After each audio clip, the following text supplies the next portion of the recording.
सो very very very good morning everyone. So आज के हमारे amazing fit India morning club में आप सभी का तहे दिल से स्वागत करता हूँ। So friends, have you had your breakfast today? क्या आप सबने अपना अमेजिंग मॉर्निंग ड्रिंक सबने लिया या फिर पी रहे हो? यस, तो बहुत ही जरूरी है मॉर्निंग की शुरुआत अमेजिंग हमारे फ्रेश एनर्जी ड्रिंक से, हमारे अमेजिंग हेल्दी ब्रेकफास्ट से होती है। तो हमारे लाइफ में कुछ नई शुरुआत होती है उसी दिन से। ओके, यस तो फ्रेंड्स बहुत सारे लोग ऑलरेडी ज्वाइन हो गए हैं। So very well done everyone, बहुत ही बढ़िया अमेजिंग। और बहुत सारे लोग वीडियो ऑन करके यहाँ पे कंटिन्यू कर रहे हैं हमारा morning club. So very well done everyone.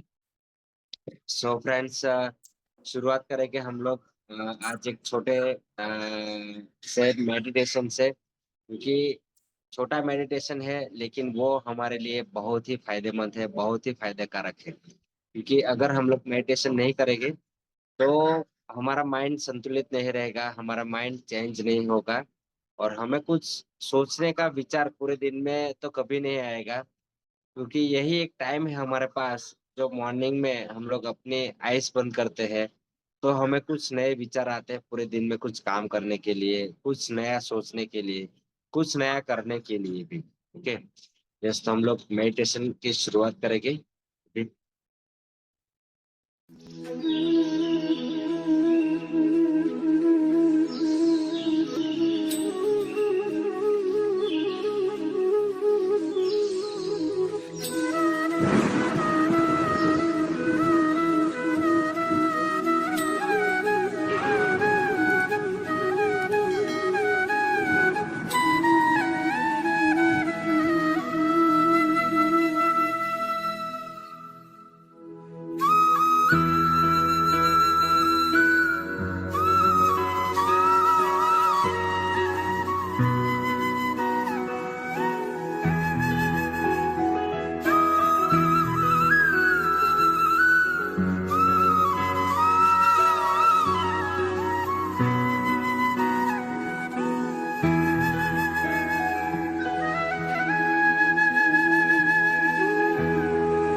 हमारे हाथ को बराबर रब करना है और इस पे लगाना है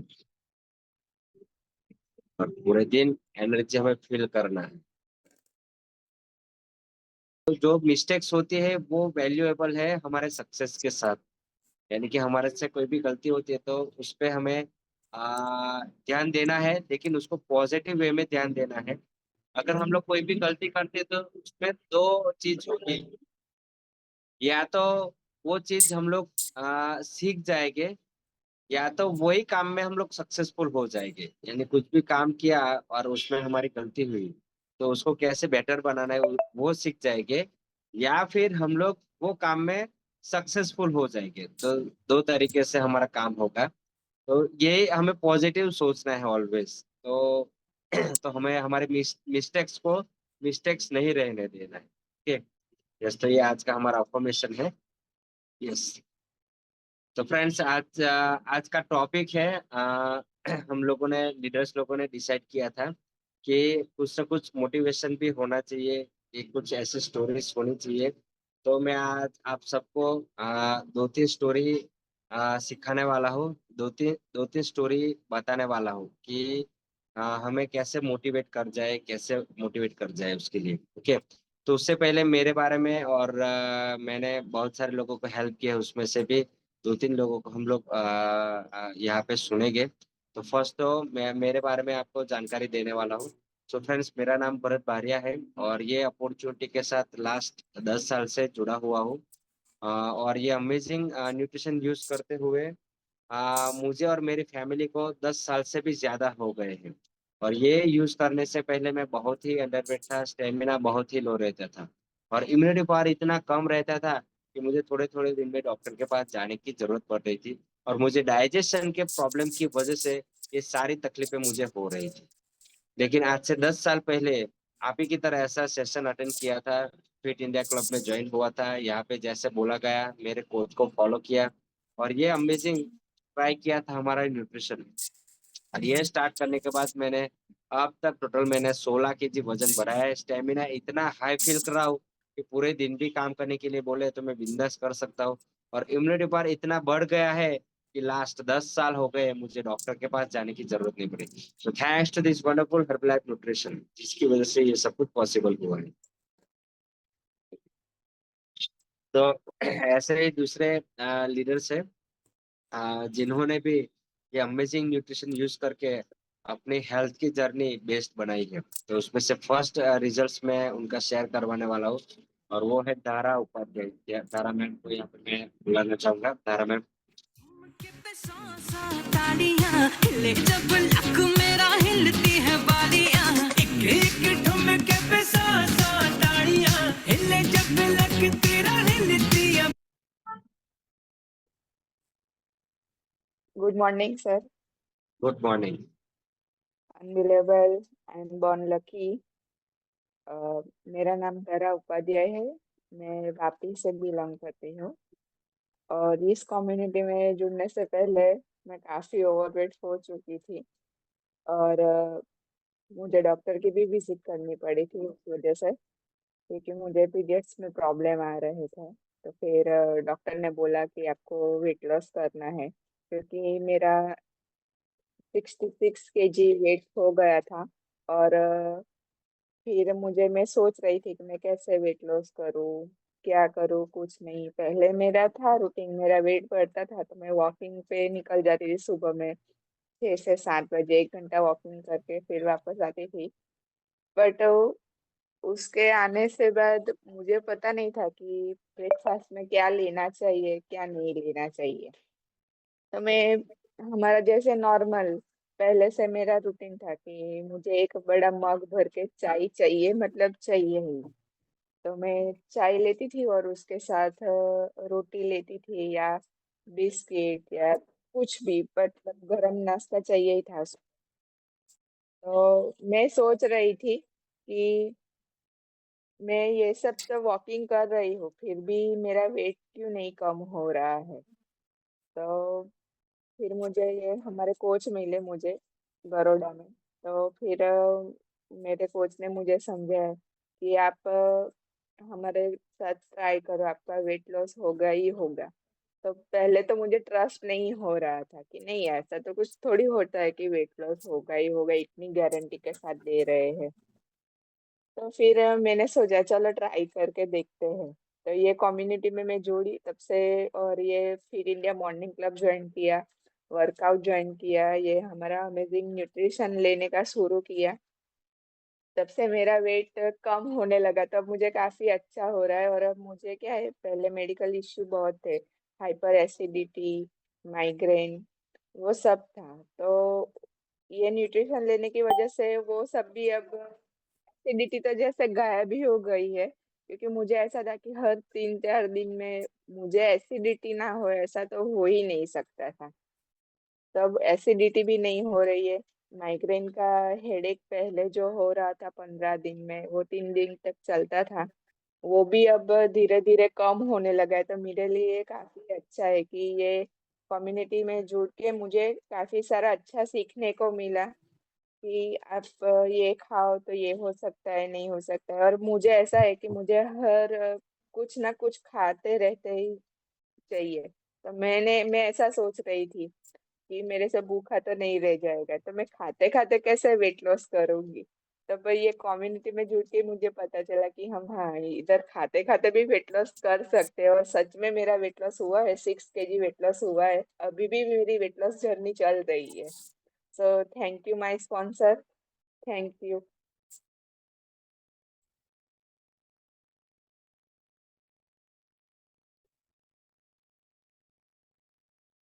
यस, तो तारा मैम, आप कितने टाइम से ये हमारा अमेजिंग न्यूट्रिशन यूज कर रहे हैं? आपको कितना टाइम हो गया है ये लेते? 3 महीने हो गए हैं सर। 3 महीने हो गए? 3 महीने में इतना बेस्ट रिजल्ट मिला है? वाह, हाँ। वंडरफुल, बहुत बढ़िया, अमेजिंग। तो आप अकेले यूज कर रहे हैं या फैमिली में कोई दूसरा यूज कर रहा है? मैं अकेली यूज कर रही हूँ, और मेरी फैमिली में मेरे पापा है जो अफ्रेश एनर्जी ड्रिंक ले रहे। वो मुझे कंप्लेन कर रहे थे क्योंकि मैं अभी बीच में मेरे मायके बड़ौदा गई थी। तो उन्होंने सुबह में देखा कि मैं कैसे उठ के वर्कआउट करती हूँ, ये लेती हूँ। तो उन्होंने पूछा कि ये तू क्या ले रही है, तो मैंने बोला पापा ये अफ्रेश एनर्जी ड्रिंक है। तो मैंने बोला आप टेस्ट करो, तो बोलते हैं ठीक है लाओ मुझे टेस्ट करो, क्योंकि उनको भी मेरे जैसा ही है, हाइपर एसिडिटी का ही प्रॉब्लम है। उनकी ब्रेन की दवाई चलती है, तो हर रोज सुबह शाम उनको दवाई लेनी पड़ती है, और उसकी वजह से उनको एसिडिटी रहती ही है। तो मैंने बोला कि पापा आप ये यूज करके एक बार देखो, आपको अच्छा फील होगा। तो मैं मेरे घर पे वेकेशन में गई थी, अभी क्रिसमस वेकेशन में, तो 5 दिन रही थी। तो वो 5 दिन मैंने पापा को वो फ्रेश एनर्जी ड्रिंक टेस्ट करवाया। और फिर उन्होंने 2 दिन टेस्ट किया, तो बोलते अब मुझे अच्छा फील होने लगता है, बोलते बॉडी में एनर्जी आने लगती है। तो वो फ्लैट में रहते तो स्टेयर फर्स्ट फ्लोर पे ही रहते हैं, तो पापा लिफ्ट में नहीं जाते हैं, मैं मना करती लिफ्ट में नहीं जाने का, आपको स्टेप उतर के ही जाने का। तो वो बोलते मुझे घुटन में दर्द हो रहा है, पैर में वीकनेस आ रही है। तो ये एनर्जी ड्रिंक उन्होंने लिया 2 दिन मेरे साथ। तो बोलते अब मुझे अच्छा होने लगा है, तो बोलते मुझे भी चाहिए ये एनर्जी ड्रिंक। तो मैंने पापा का चेकअप करवाया, और फिर उनको ये फ्रेश एनर्जी ड्रिंक पिलाया। तो अभी भी वो बोल रहे हैं कि मुझे अच्छा हो रहा है। और मेरी बुआ है, उनको हाइपर डायबिटीज का प्रॉब्लम है, तो उनको भी वीकनेस रहती थी। तो उनको भी मैंने क्लब पे जाके चेकअप करवाया था, अभी वो अफ्रेश एनर्जी ड्रिंक ही उन्होंने लिया है, क्योंकि वो बोलती है कि मैं डायबिटीज पर्सन हूँ, तो पहले मैं अफ्रेश एनर्जी ड्रिंक लूंगी, बाद में वो मेरा पूरा जो आपका प्लान आता है वो लूंगी। मैंने बोला कोई बात नहीं, आप एक बार ट्राई करके देखो। तो वो भी अब बोल रहे हैं कि मुझे अच्छा फील हो रहा है। तो मेरे फैमिली में से मेरे पापा और मेरे बुआ ले रहे हैं। वाह, वंडरफुल, सो बहुत ही बड़े अमेजिंग। सो धारा मैम के लिए जोरदार क्लैपिंग हो जाए, जिन्होंने बहुत ही बड़े अमेजिंग अपना ट्रांसफॉर्मेशन किया है और दूसरे लोगों को भी हेल्प किया है उनका ट्रांसफॉर्मेशन के लिए। जस्ट हम लोग दूसरा भी एक अमेजिंग रिजल्ट देखना चाहेंगे, जिनका नाम है दीपिका शर्मा। सेलिब्रेशन नाचो धनातन म्यूजिक बजाओ गए तो ये सबसे आज की पार्टी मेरी तरफ से आज की party. Unbelievable, sir. Unbelievable. Good morning, sir. I'm getting better and better. Yes, sir. Sir मैं स्टार्ट करती हूँ मेरे से। मैं जब इस कम्युनिटी से जुड़ी थी तब आपको पता ही है, जब आप मेरे से मिले थे मेरा वेट बहुत ज़्यादा था, मतलब 82 था समथिंग मेरा वेट। और उसके बाद मुझे बॉडी चैलेंजेस तो थे ही। मुझे आप देख सकते हैं सर, पहले मुझे मतलब मेरा वेट तो था मतलब था, लेकिन मेरे अंदर जो थी ना फैटनेस बहुत ज़्यादा थी। तो मेरा भी तो फैट बहुत अच्छा-सा रिड्यूस हो गया है, और वो मुझे एसिडिटी का प्रॉब्लम बहुत ज़्यादा होता था। तो वो भी मेरा एसिडिटी का प्रॉब्लम नहीं है। मेरी स्किन भी ग्लो करने लगी है पहले से। कलर तो नहीं बोलूँगी, लेकिन हाँ, पहले से ग्लो अच्छा करने लगी है मेरी स्किन। तो सर मुझे तो बहुत बेनिफिट मिला है यहाँ पर आकर। यस, तो पहले कितना वेट था और अभी कितना है, और दूसरी क्या-क्या तकलीफें थी आपको? सर मुझे बैक पेन बहुत ज़्यादा रहता था। मुझे ऐसे कुछ ख़ास चैलेंजेस तो नहीं थे, लेकिन हाँ, मुझे बैक पेन बहुत रहता था और एसिडिटी की प्रॉब्लम ज़्यादा थी, तो वो अभी मुझे प्रॉब्लम नहीं होती है। और पहले मेरा वेट 82 था, अभी मेरा करंट वेट कल ही 71 था, तो 11 किलो मेरा अच्छा-सा वेट लॉस हुआ है। और वेट हाँ, लॉस से ज़्यादा मेरा फैट लॉस बहुत अच्छा हुआ है। फैट लॉस कितना इंचेस यस। लॉस हुआ है? सर मेरे अगर मैं बोलूँ तो मेरे 2-2 इंचेस तो यहाँ से इज़िली लूज़ हो चुके हैं। ओके, वाह! बहुत ही बढ़िया, अमेज़िंग। और आपको ये बैक पेन कितने टाइम से रह रहा था आपको? ये मुझे 5 साल हो गए, मेरे बेबी होने के बाद मेरा सी सेक्शन हुआ था, तो उसके बाद मुझे बैक पेन की प्रॉब्लम स्टार्ट हो गई थी सर। तो फिर आपने उसके लिए कोई ट्रीटमेंट किया था या फिर कुछ भी नहीं किया था? नहीं सर, मैंने ऐसा कोई ट्रीटमेंट नहीं किया था, बस ऐसे ही होता है ना, ये योगा कर लिया, वो योगा कर लिया, तो बस मुझे कभी रिलीफ नहीं मिला। अगर मैं बहुत ज़्यादा हेवी वेट का काम कर लेती थी, बैठ के कपड़े वगैरह धोने लगती थी, तो फिर मुझे तुरंत स्टार्ट हो ही जाता था वो बैक पेन। तो आजकल मुझे वो चीज़ इतना नहीं होती है। और एक हाँ सर, मुझे माइग्रेन का प्रॉब्लम था, मतलब मुझे इतना हेडेक होता था, बहुत ज़्यादा हेडेक होता था, मतलब वो एक टैबलेट आती है, मैं तो नाम ही भूल गई उसका। जो पानी में घुल के लेते हैं, नाम भी मुझे याद नहीं आ रहा, वो मैं पर डे लेती थी, पर डे मतलब मेरा था कि मुझे शाम को लेनी ही है वो टैबलेट। लेकिन अभी मेरी तो काफ़ी टाइम से बंद है वो टैबलेट, मैं लेती भी नहीं हूँ। वाह! बहुत ही बढ़िया, अमेज़िंग। सो तो मेरा दीपिका मैम हेडेक के का लिए प्रॉब्लम बहुत दूर हुआ है। तो माइग्रेन का थैंक प्रॉब्लम टोटली दूर हो गया है। या सर, अभी मुझे नहीं होता है। बहुत ज़्यादा लॉन्ग ट्रैवलिंग हो जाती है तभी होता है, अदरवाइज़ मुझे भी हेडेक का प्रॉब्लम नहीं होता है पर डे। ओके, वाह! बहुत ही बढ़िया, अमेज़िंग। सो दीपिका मैम के लिए जोरदार क्लैपिंग हो जाए, जिन्होंने बेस्ट अपना रिजल्ट्स क्रिएट किया है, वेरी वेल। और कितने टाइम से ये दीपिका मैम आप ले यूज़ कर रहे हैं प्रोडक्ट्स? सर मुझे 3 मंथ कंप्लीट्स हो गए मैं। 3 मंथ कंप्लीट हो गए हैं। वाह! यस, वंडरफुल, बहुत ही 4th बढ़िया, रनिंग है अमेज़िंग। मेरा, 3 कंप्लीट हो गए। यस, बहुत ही बढ़िया, amazing. So thank you very much thank you. Deepika ma'am, आपने अपना यहाँ पे रिजल्ट शेयर किया।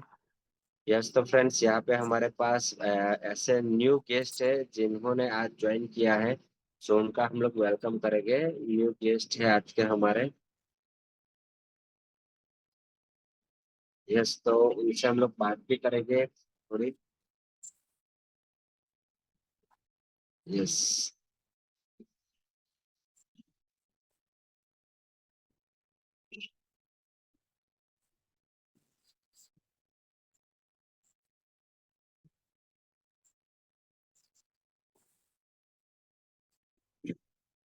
Yes, very well done.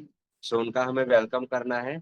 और thank you so much Tara ma'am, and thank you very much Deepika ma'am, कि आपने बहुत ही बढ़िया, अमेजिंग यहाँ पे हमारे साथ आपकी हेल्थ 3 महीने की हेल्थ जर्नी शेयर की। So thank you very much. So friends, आज हम लोग जानने वाले हैं कि हमारा पास ऐसी कुछ बहुत सारी लाइफ है और उसको कैसे बेटर बना पाए। तो ऐसी कुछ कहानियां हैं, 2-3 कहानी आपके साथ शेयर करने वाला हूँ। तो वो हम लोग आपके साथ शेयर करने वाले हैं। और वही कहानी हमारी लाइफ से भी बहुत सारी कहानी जुड़ी रहती है, और वो कहानी हमारे लिए ही होती है। ओके, तो फ्रेंड्स, ये कहानी एक 100 गाँव की, 100 गाँव की, यानी कि ये गाँव था और उसके आजू-बाजू बहुत सारे दूसरे गाँव थे, और वो गाँव का एक मुखिया था। और उसमें क्या हुआ था कि बहुत सालों से ऐसे बारिश नहीं हुई थी, और बारिश नहीं हुई थी जिसकी वजह से क्या हुआ था, सब किसान उससे परेशान थे कि किसान फसल कैसे निकाले, फसल कैसे पकाए। तो उसके लिए बहुत सारे ये किसान परेशान थे और सरपंच को, मुखिया को से बात कर रहे थे कि मुखिया जी ऐसा हो रहा है, क्या करें, क्या करें?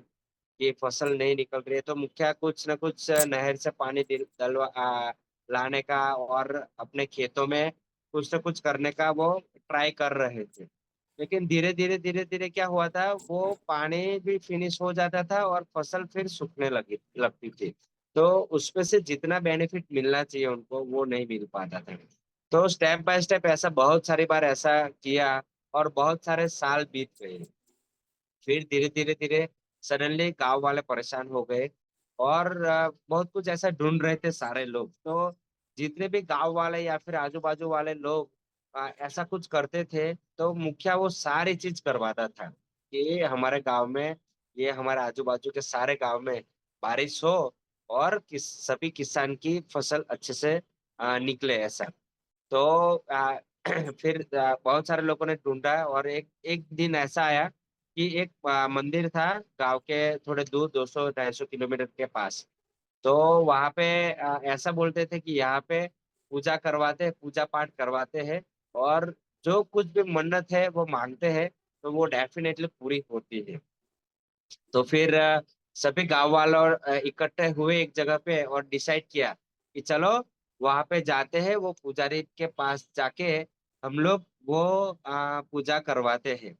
तो सारे गांव वाले सब गांव में से एक एक दो दो बंदा पूरी बस भर के वहां पे गए, वो सारे लोग, बराबर। और वहां पे जितना भी वो पुजारी जी ने मंगवाया था वो सारी चीज मंगवाया और वहां पे जाके सब लोग पूजा में बैठे और धीरे धीरे से पूजा की शुरुआत हुई। लेकिन एक बंदा उसमें ऐसा था, वो वहां पे ऐसा बैठा था सब लोगों के साथ ही और थोड़ा अलग सा बैठा था। और पुजारी जी की नजर बार बार उसके ऊपर जा रहे थे, ऐसे कर रहे थे, बराबर। तो क्या हुआ कि सब लोग भी उसको देख रहे थे कि पुजारी जी उसको क्यों देख रहे हैं ऐसा, बराबर। तो फिर धीरे धीरे पूजा की शुरुआत हुई। और बारिश नहीं हुई, 12 बज गए बारिश नहीं हुई, 2 बज गए बारिश नहीं हुई, बराबर। तो पुजारी जी सब ऐसा बोल भी रहे थे और बहुत सारे लोग क्या, कुछ इतने टाइम में कुछ काम नहीं होता है तो वो छोड़ के चले जाते हैं, बराबर। तो बहुत सारे गांव वाले निकल भी गए वहां से। लेकिन बहुत सारे बच्चे थे ये जिनको विश्वास भी था। लेकिन वो बंदा था जो एक बंदे को पुजारी जी बार बार उसको देख रहे थे, तो उसके ऊपर पुजारी जी को बहुत सारा विश्वास था। तो वो किस चीज के लिए विश्वास था, और पुजारी जी ने ऐसा बोल दिया कि आ, आप सभी लोग यहाँ पे पूजा करवा रहे हैं लेकिन आप सबके गांव में बारिश नहीं होगी। सब लोग बारिश के लिए ही वहां पे जा रहे थे, पूजा करवाई थी पूरी बारिश के लिए। और पुजारी जी ने क्या बोला कि आपके किसी के भी गांव में बारिश नहीं होगी, सिर्फ एक बंदे के गांव में ही बारिश होगी, पर। और पूजा पूर्ण हुई। तो सब लोग फिर बाद में पूछने लगे कि पुजारी जी, हमने पूजा इसीलिए करवाई थी कि हमारे सारे गांव में बारिश हो और हम लोग फसल अच्छे से निकाल सके। तो पुजारी जी ने फिर बाद में उनको बताया सभी लोगों को, जब वो वहां से निकल रहे थे, तो कि बारिश इसके लिए एक ही गांव में होगी क्योंकि ये देखो बंदा, उसको देखो वो क्या कैसे खड़ा है, क्या लेके आया है। तो उसने बोला कि वो छाता ही तो लेके आया है, उसमें क्या चीज है। तो पुजारी जी ने बोला तो यही विश्वास के साथ वो इधर आया है कि वो छाता लेके भी इधर आया है, बराबर। ये छाता लेके भी इधर आया है तो मेरे गांव में तो बारिश गिरने ही वाली है। तो फिर ऐसा कैसा, पुजारी जी ने फिर ऐसा वो गांव वालों ने ऐसा बोला।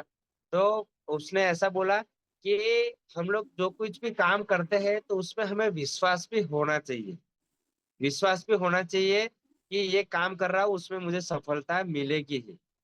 तो उसको विश्वास था कि मैं बारिश गिरेगी तो मैं भीग जाऊंगा, तो मुझे छाता लेके जाना है। तो मेरे गांव में बारिश आएगी तो मैं छाता खोलूंगा तो मैं भीगूंगा नहीं। तो उसको पूरा का पूरा विश्वास था, इसके लिए वो छाता लेके आया है। तो तो धीरे धीरे धीरे से सब लोग उदास हो गए गांव वाले और वहां से निकल रहे थे बस में। और बस में जैसे जैसे जैसे जैसे जा रहे थे फिर उसका गांव भी आया। तो खरेखर उस गांव में आए और वहां से बारिश की शुरुआत हुई और उसने छाता खोल के वो गांव के अंदर गया। और दूसरे फिर बस सारे गांव वालों को छोड़ के, एक एक गांव को छोड़ के वो चले गए। लेकिन किसी भी गांव में बारिश नहीं हुई थी, सिर्फ उसी के गांव में बारिश हुई थी। जो वहां पे छाता लेके आया। तो कुछ कहानी ये भी हमारी ही चीज है कि हमें भी कोई भी काम करते हैं तो क्या करना है, वो उसके ऊपर विश्वास करना है, ट्रस्ट करना है, ताकि हम लोग वो काम हमारा सक्सेसफुली सफल बना पाए इसके लिए। ओके। तो ऐसा ही कुछ एक सेठ जी की कहानी में आप सबको बताने वाला हूँ कि एक बहुत बड़ा धाम था। वहां पे बहुत सारे ऐसे लोग जा रहे थे वहां पे पूजा करने के लिए, जैसे कि अभी महाकुंभ चल रहा है बराबर। तो ये बहुत सारे साल के बाद आएगा, 144 साल के या 140 साल के बाद आएगा, पता नहीं, सब लोग ऐसा बोल रहे हैं। तो 100, वो ऐसा धाम था, तो वहां पे जाते, तो वहां पे जाके हम लोग प्रे करते हैं, तो हमारी सारी मनोकामना पूर्ण होती है, ऐसा बोलते हैं। तो एक सेठ जी थे, तो उसके वहां से भी एक नौकर जा रहा था। तो सेठ जी बोलते हैं ऐसा कुछ होता नहीं, ऐसा कुछ जाना नहीं, खोटे पैसा बिगाड़ने का, ऐसा कुछ करने का। तो फिर सेठ जी को विश्वास ऐसा ट्रस्ट आया कि चलो मैं तो नहीं जा सकता, लेकिन तू जाता है तो ये मेरे 100 रुपये भगवान को चढ़ा देना, और भगवान को प्रे कर लेना मेरी ओर से। तो क्या हुआ, वो गया वहां पे, जा रहा था, सब ऐसे धार्मिक स्थल पे सब लोग चलते चलते चलते ऐसे जा रहे थे। तो वहां पे जाके जा रहा था, तो उसके पास पैसे खत्म हो गए थे वो नौकर के पास।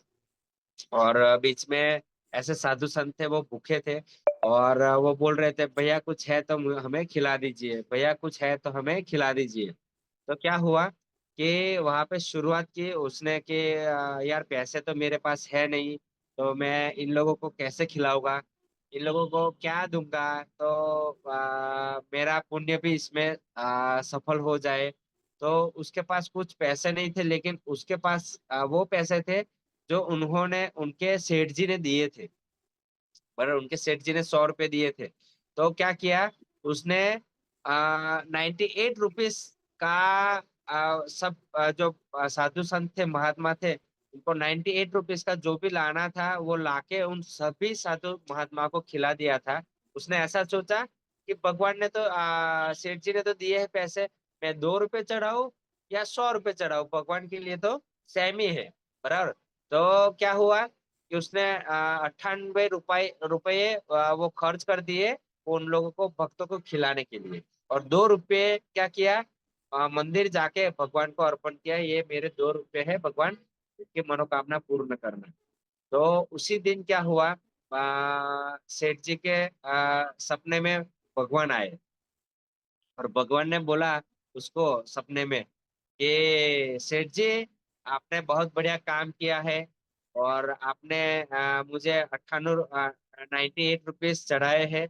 सो बहुत आपकी जो भी मनोकामना है आपकी पूर्ण होगी। ऐसा करके भगवान चले गए, और उस सेठ जी की आंख खुल गई।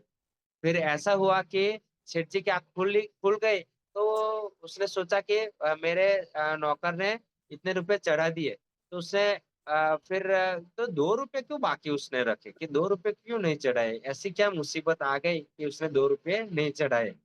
तो ऐसा उसने सोचा सेठ जी ने कि 2 रुपए के लिए उसने ऐसा क्यों किया, क्योंकि उस जमाने में 2 रुपए भी बहुत बड़ी कीमत थी उसकी।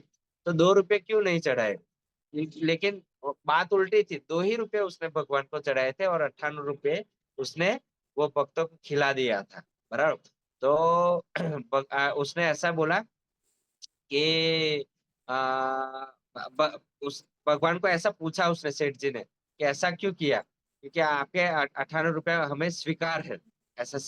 फिर धीरे धीरे सोचा उसने कि फिर जब नौकर जॉब पे आया, तो फिर उसने पूछा कि तो तूने सब सारे पैसे चढ़ा दिए। तो नौकर ने बोला हाँ चढ़ा दिए। तो सिर्फ तूने 2 रुपए क्यों नहीं चढ़ाए, तूने सारे पैसे चढ़ा दिए, तूने 2 रुपए क्यों नहीं चढ़ाए। तो उसने बोला कि सेठ जी मैंने ऐसा नहीं किया, मैंने तो 98 रुपये नहीं चढ़ाए थे, सिर्फ 2 रुपए भगवान को चढ़ाए थे। 98 रुपये की तो मैंने वो भक्तों को मैंने खिला दिया था, बराबर। तो फिर उसको वापस दूसरे दिन सपना आया उसी भगवान का, और भगवान को पूछा कि ऐसा क्यों हुआ भगवान जी। तो फिर भगवान ने आंसर दिया, मनुष्य सेवा ही वो सबसे बड़ा धर्म है, हमें मनुष्य सेवा करना। उसने मनुष्य सेवा की है, उसने बहुत सारे से भक्त थे जिनको भूख लगी थी उनको खाना खिलाया है, पिलाया है। सिर्फ 2 रुपए से मुझे कुछ मतलब नहीं है, तेरे 100 रुपए से भी कुछ मतलब नहीं है, लेकिन तेरे पैसे से उसने इतने सारे लोगों को खिलाया है। यही एक सेवा है जो हमारे लिए बहुत बड़ा काम कर जाती है। तो हम लोग जितने भी सेवा करते हैं वो हमारी व्यर्थ नहीं होने वाली है। ज्यादा से ज्यादा हमें बहुत सारे लोगों को, अच्छे लोगों को सेवा करनी है, और वही सेवा हमें कहीं ना कहीं हमारे सक्सेस में आगे लेके जाने वाली है। ओके, तो ये कहानी हम लोगों की ही है कि हमें ही कुछ ऐसा करना है, हमारी लाइफ में कुछ एड ऑन करना है, हमारी लाइफ में कुछ ऐसा धर्म करना है, हमारी लाइफ में कुछ ऐसा कर्म करना है जो हमारी लाइफ में आने वाले समय में ऐसा कुछ काम करके जाएगी जो हमारी लाइफ बना देगी, या फिर हमारी हेल्थ भी अच्छी बना देगी, हमारी वेल्थ भी अच्छी बना देगी, और सारी चीजों में उसमें हमें हेल्प कर देगी। ओके, यस, तो फ्रेंड्स ऐसे ही कुछ कहानी हम लोग ऐसे लेके आएंगे, और कुछ हमारे माइंडसेट को चेंज करके जाएगी। ओके, यस, तो फ्रेंड्स आज का ये हमारा सेशन फिनिश होता है। Thank you very much. हम लोग एवरीडे कुछ ना कुछ नई चीज सीखेंगे, कुछ नई चीज बोलेंगे, कुछ नई चीज करेंगे, और कुछ नया करेंगे जिसकी वजह से हम लोग कुछ ऐसा कर पाएंगे। यस, उर्मिला जी कुछ शेयर करना चाहते हैं, उन्होंने अपना हैंड रेस किया है। Yes, thank you very much Deepika ma'am. જય શ્રી કૃષ્ણ. ગુડ મોર્નિંગ जय श्री બધાને. Krishna, good morning. મારી પિનલની એટલે મારી છોકરી છે એની એનિવર્સરી છે પણ એના મિસ્ટર એક્સપાયર થઈ ગયેલા હજુ એપ્રિલની 14 તારીખે એના વરસ થાય છે. એ ઘરે છે એટલે હું અહીં બહાર આવી, હું ફેમિલી ગણું છું એટલે અહીંયા હું કહું છું કે આજે એની એનિવર્સરી છે. Okay okay, happy anniversary Urmila बहन। यस, हमने कह दीजो। હજુ 36 યર્સની છે સર. यस यस, हाँ,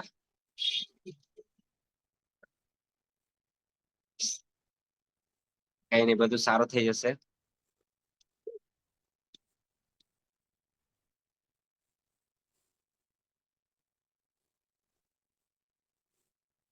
જैसे એમને કહેજો કે અમારા આખા ફિટ ઇન્ડિયા ક્લબ તરફથી હેપી એનિવર્સરી એમને વિશ કરજો, બરાબર। અને આવનારી લાઈફની અંદર એમની બધી જ મનોકામના પૂરી થાય, અને હેપી અને હેલ્ધી એમની લાઈફ પૂરી થાય, મતલબ એ રીતે।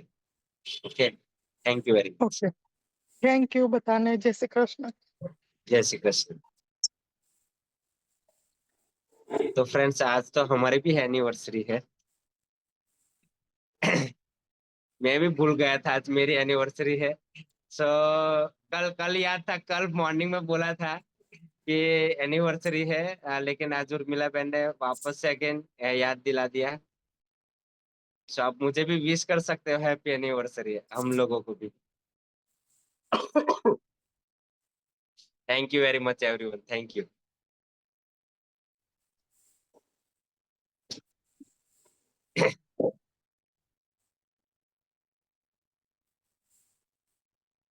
Yes, thank you very much, thank you. Bharat sir, जल्पा ma'am को भी आपके साथ स्पॉटलाइट कीजिए। जल्पा मैम को स्पॉटलाइट कीजिए। तो एक मिनट, जल्पा मैम के पास जाते हैं तो हम लोग। हाँ, हो सके तो एक म्यूजिक प्ले कर दीजिए। Congratulation.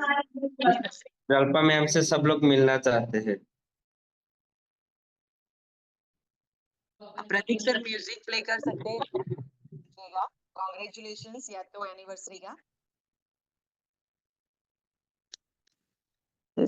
Happy anniversary both of you. Thank you very much, thank you.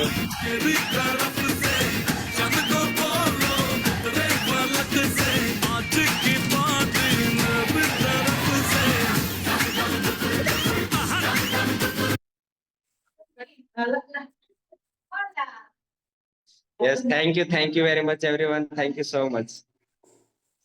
जल्पा madam, Jalpa बोला। आपके पास घर पे डंडा है ना?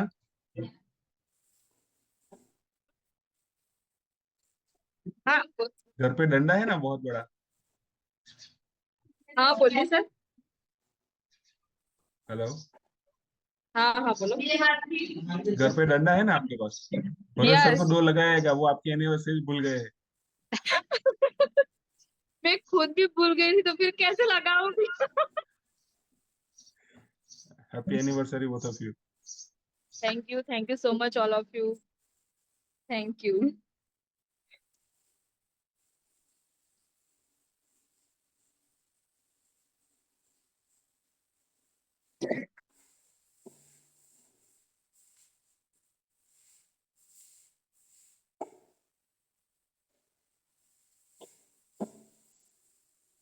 Yes, so thank you very much everyone. So warm wishes के लिए thank you so much everyone. So मिलेंगे कल ऐसे ही वापस से एक नए टॉपिक के साथ, ऐसे नए लीडर्स के साथ और कुछ नया काम करने के लिए। Thank you very much. Thank you.